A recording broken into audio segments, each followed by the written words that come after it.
नमस्कार दोस्तों, आप सबका नॉलेज टू विजडम चैनल में बहुत बहुत स्वागत है। तो आज हम बात करने वाले हैं कर्म योग के बारे में। ये लेक्चर स्वामी विवेकानंद जी ने न्यूयॉर्क में दिए थे और उनके एक शिष्य ने अपने टाइपराइटर में ये टाइप कर लिए थे। स्वामी विवेकानंद न केवल एक महान संत थे, बल्कि एक देशभक्त, एक महान दार्शनिक और एक महान लेखक भी थे।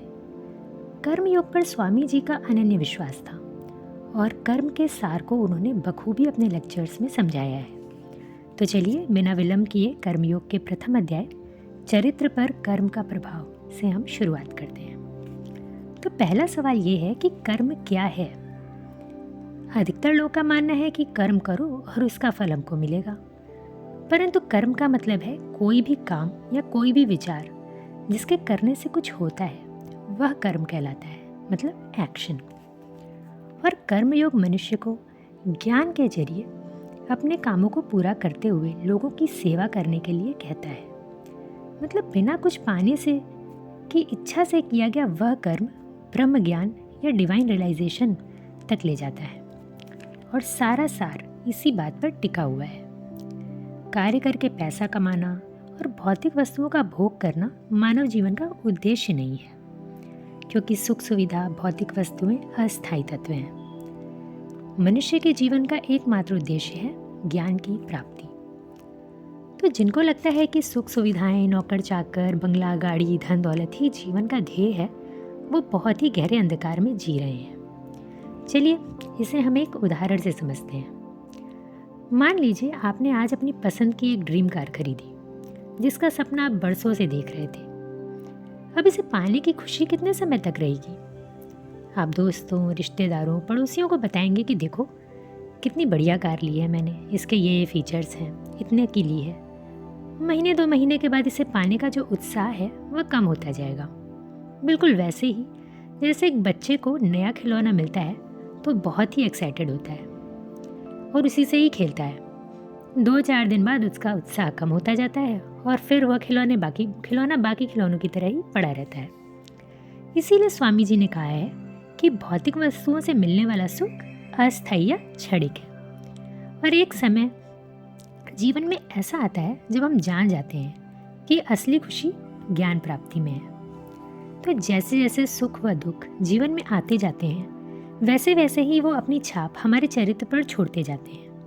और यही खुशी, गम, सुख, दुख, गुड इविल हमारे चरित्र मतलब हमारी पर्सनैलिटी का निर्माण करते हैं। पर कहीं ना कहीं दुख व तकलीफ़ें हमें सुख व खुशी से ज़्यादा सिखाती हैं। गरीबी व अभाव अमीरी से ज़्यादा सिखाता है और क्रिटिसिज्म प्रेस से ज़्यादा सिखा देता है। लगता है ना आपको ऐसा? तो अब यहाँ ये बात जानने वाली है कि ये समस्त ज्ञान जो है वो हमारे अंदर ही मौजूद है, बस हमें डिस्कवर करने की देर है। चलिए इस बात को भी मैं एक बहुत ही फेमस स्टोरी से समझाती हूँ। तो एक लड़का था, सेब के पेड़ के नीचे बैठा हुआ था और उसके सिर पर एक सेब गिरा। लग रही है ना सुनिए ये कहानी? जी हाँ, हम न्यूटन की ही बात कर रहे हैं। तो जब सेब गिरने से न्यूटन को ग्रेविटी का आइडिया मिला। उस समय तो गूगल नहीं था और चैट जीपीटी भी नहीं था कि उससे वो प्रश्न पूछ लेता और उत्तर मिल जाता। तो उन्होंने इस विचार का आत्ममंथन किया, कड़ियों को जोड़ा और एक नई कड़ी की खोज की जो लॉ ऑफ ग्रेविटी कहलाती है। तो यहाँ सब ज्ञान इंसान के अंदर ही है। जब हम आसपास हो रही गतिविधियों का विश्लेषण और आकलन अपने मन मस्तिष्क से करते हैं तो अपने आप ही छुपे हुए ज्ञान का पर्दा हटने लगता है और अबूझ रहस्यों के उत्तर हमको मिलने लग जाते हैं। और इसी अच्छाई बुराई, सुख दुख, जीत हार, गुण अवगुण से मिलकर जो आत्म साक्षात्कार होता है उसको चिंतन मनन करने से ही ये निष्कर्ष आता है और वही कर्म रूप में हमें दिखाई देता है। तो जो कुछ भी फिजिकली मेंटली हम करते हैं सब कर्म ही है।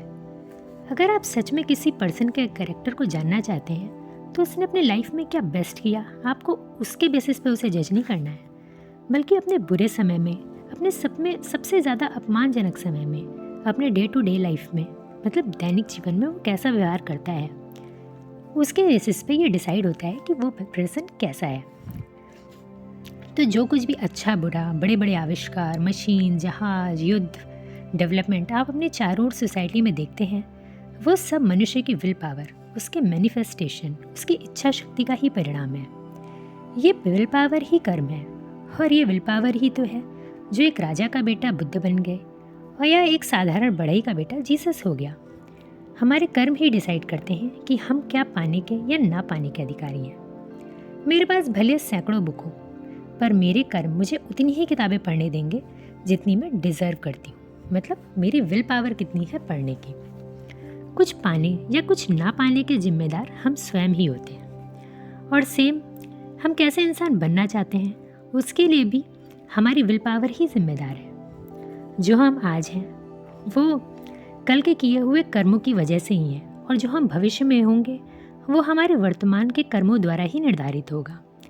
इसीलिए हमें हमेशा अलर्ट रहना चाहिए कि हम किस सिचुएशन में कैसे एक्ट कर रहे हैं। गीता में भी कर्म करने का ही उपदेश है, परंतु यहाँ एक बात समझने वाली है कि आप बस दैनिक कर्मों तक ही सीमित हैं या आप अपनी शक्ति से ऐसा कर्म करने में लग रहे हैं जो विश्व या समाज के कल्याण की ओर अग्रसर है। क्योंकि चतुरता व समझदारी से किए गए कर्म का ही श्रेष्ठ फल मिलता है। कर्म का एकमात्र ध्येय है आत्मबोध। हम सबके भीतर ज्ञान का महासागर है, और उस ज्ञान को जागृत करने के लिए ही सब कर्म किए जाते हैं। अधिकांश लोग कर्म बस कुछ पाने के लिए ही करते हैं, परंतु कुछ ऐसे बिरले भी होते हैं जिनका उद्देश्य कर्म को बस कर्म के लिए करना है। उन्हें कर्म के बदले में धन, यश, स्वर्ग इन सब की इच्छा ही नहीं है। तो अब आप सोचेंगे कि कुछ ना पाने की इच्छा से किया गया कर्म करने का क्या ही फायदा है। पर सच तो यह है कि वो कर्म जो है उससे ही हमें सबसे बड़ा फल मिलता है। जो लोग अनसेल्फिश होकर कर्म करते हैं वो कुछ ऐसा पाते हैं जीवन में जिसकी कोई कल्पना भी नहीं कर सकता। बस लोगों में ही धैर्य की कमी है। ज़्यादातर लोग बस एक सीमित दायरे तक ही सोच पाते हैं, जिसमें बस मैं का ही एक तत्व है। जैसे एक जानवर आगे के 4 कदम तक ही देख सकता है, हम में वो धैर्य ही नहीं है। इसीलिए अधिकतर लोग पूरी ज़िंदगी ऐसे ही व्यर्थ कर देते हैं। यही शायद मनुष्य की सबसे बड़ी कमज़ोरी है। अगर इस क्षण आपको सामने वाले की सहायता करनी चाहिए, पर अगर आप सोचने लगे कि इसकी मदद करने से मुझे क्या फ़ायदा होगा, उसी पल आप उससे मिलने वाले फल को खो देते हैं। गीता में श्री कृष्ण जी ने भी यही कहा है कि निस्वार्थ भाव से कर्म करो और उसका फल पाने की इच्छा मत करो। अगर आप जीवन में सचमुच कुछ महान करना चाहते हैं तो फल जैसी फालतू चीज़ के बारे में सोचना छोड़ दीजिए। और यहीं पर ही हमारा ये प्रथम अध्याय समाप्त होता है। तो अब एक बार हम जरा देख लेते हैं कि हमारी इस चैप्टर से की लर्निंग्स क्या है। तो की लर्निंग्स है, पहली बात तो मनुष्य जाति का लक्ष्य जो है वो ज्ञान है, आनंद नहीं। दूसरा, कोई भी ज्ञान जो है वो हमें बाहर से नहीं आता, ये सब जो है हमारे अंदर ही मौजूद है, बस हमें को इसे ढूंढने की देर है। तीसरा है, हम जो हैं उसके जिम्मेदार हम स्वयं ही हैं, हमारे पास ही स्वयं को बनाने या बिगाड़ने की शक्ति है। और चौथा, हर कर्म निस्वार्थ भाव से करो, कुछ पाने की इच्छा से नहीं। तो आई होप कि आप लोग को ये चैप्टर पसंद आया होगा, क्योंकि मुझे तो ये पढ़ के बहुत ही कुछ सीखने को मिला। तो अगर आप लोग को ये अच्छा लगा हो तो कमेंट सेक्शन में ज़रूर बताइएगा कि कैसा लगा। और बाकी नेक्स्ट सेशन में हम लोग मिलते हैं। तब तक के लिए धन्यवाद, नमस्कार।